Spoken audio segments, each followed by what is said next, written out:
Hello denizens of YouTube.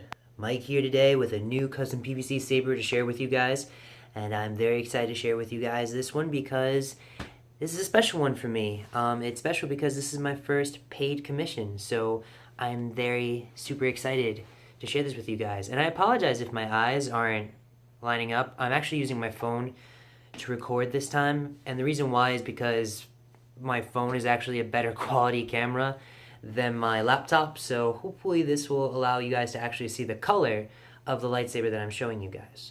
But without further ado, I give you金属竜の血だらけ牙, which is Japanese for Metal Dragon's Bloodstained Fang. And the reason behind the name and the design as a whole is because this was commissioned by one of my classmates as a Christmas present for her son. And upon talking to her about her son and what she would want for a lightsaber for him, I found out a couple things. One, he's a Sith brat. Two, he loves dragons. And three, he is in a metal band. And so I decided to incorporate all of that into a saber. Tried to incorporate a Sith base with elements of dragons and metal and blood and gore and all that jazz. So I decided to start off by making it based off of the Sith Acolyte Saber. From what I understand, there are a bunch of people who make the Sith Acolyte Saber, but I went off of Vader's Vault model, and so probably the biggest feature that lends itself, that gives it the characteristic of the Sith Acolyte, is this plate up here, but we'll get to that in a little bit. For now, I guess we'll just start at the bottom here and work our way up. So start here at the pommel. See if I can move the camera here so you can see it a little better. There we go. See here on the pommel, I have carved out the Sith symbol for the pommel detail. Just like a little aesthetic detail, and also to ventilate the hilt.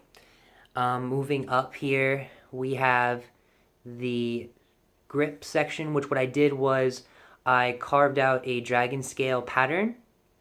And then after I did the base black coat, I believe it's weathered steel is the name of the color. It's Rust-Oleum metallic, and it's a weathered steel finish that I painted on it.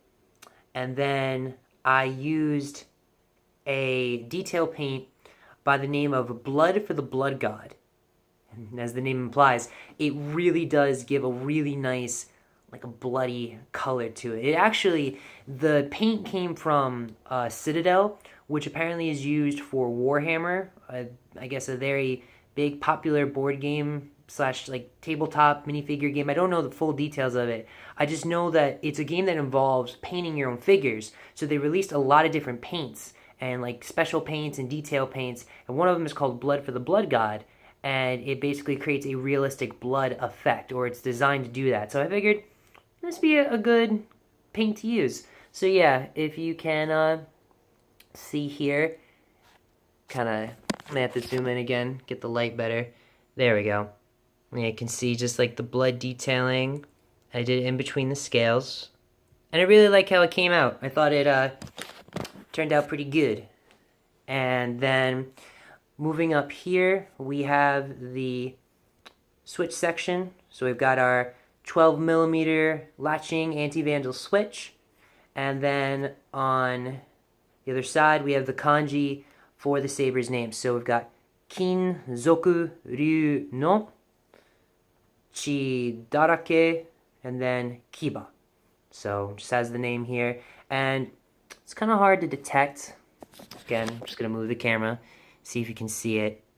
But I also used the blood paint in the kanji itself.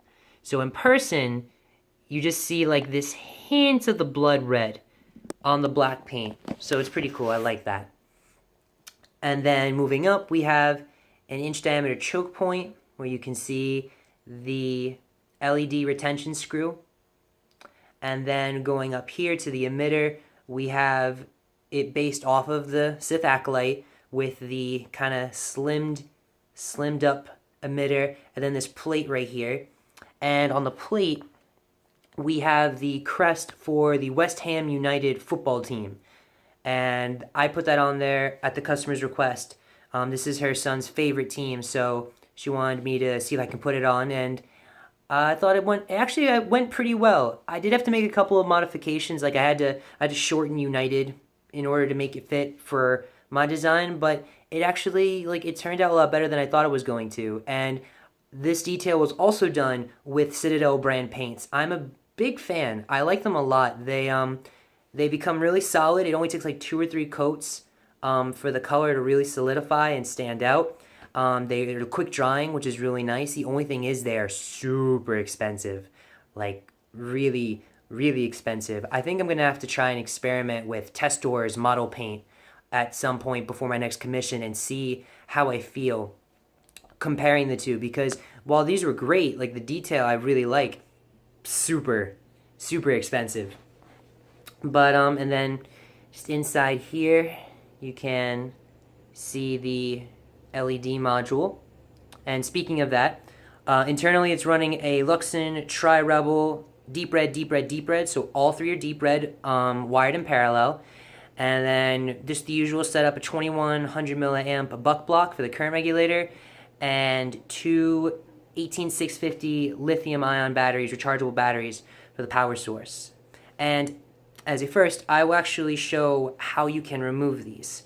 So say the saber's starting to get dull, you want to make sure that you have a full charge. You have this set screw right here. Take an Allen wrench. This is a 1032. And lefty-loosey. Just loosen it up. Pommel comes out, little PVC end cap.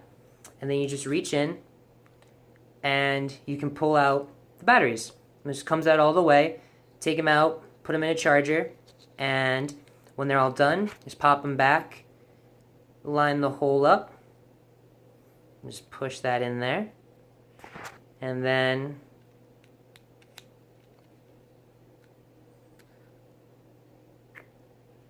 make sure it's all tightened up. You want to make sure, there we go. You want to make sure that you push the cap in when you tighten it so that the holes are lined up. This was some super cram foo. I was like, oh no, I'll have plenty of room. This is fine. This will work out. There was some cram foo. This was tight. This was really tight. I think I found like the max. Like this is the max, the shortest that I can go and still cram everything in, I believe.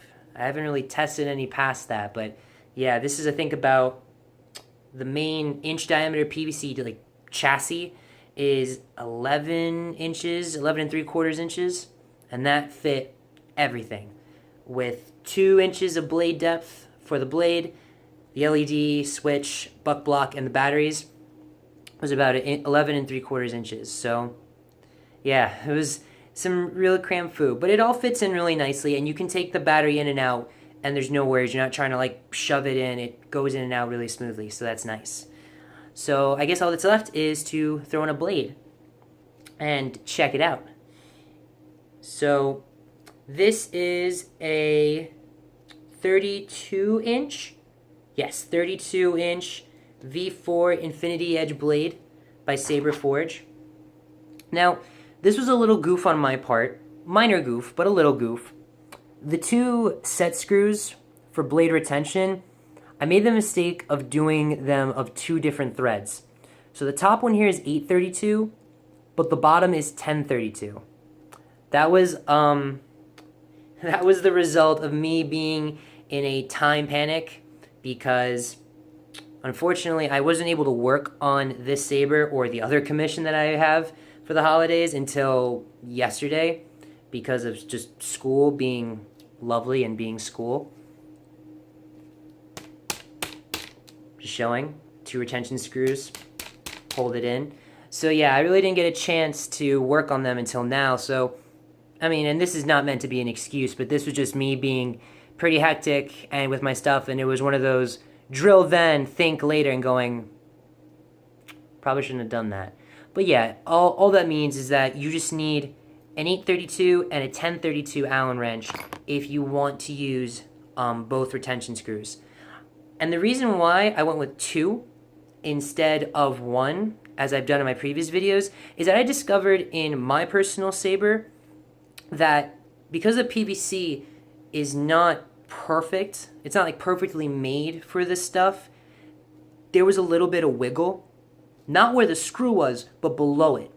So I decided to try with this saber a 2 set screw system and see how that feels, and it does feel a lot better. There's no wiggle, there's no give. Granted, on my personal saber, I tested it against other sabers. I've tested it on a heavy bag. I mean, I swung this thing full force against a heavy bag, and it didn't budge, nothing broke or anything.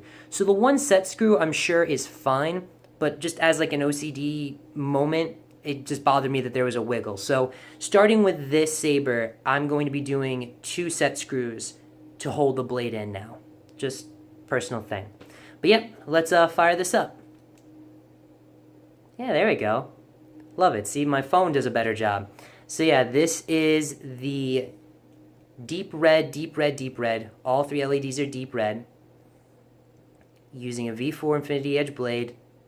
Again, just goes all the way up to the tip. It's really nice.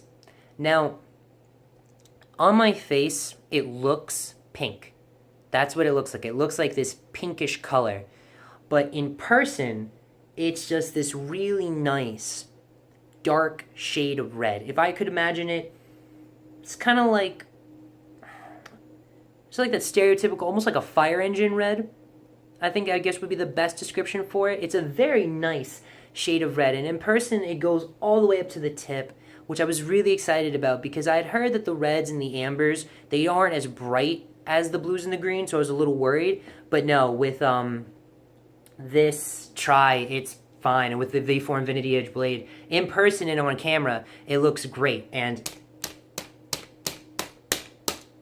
nice and durable, no issues, things ain't coming out.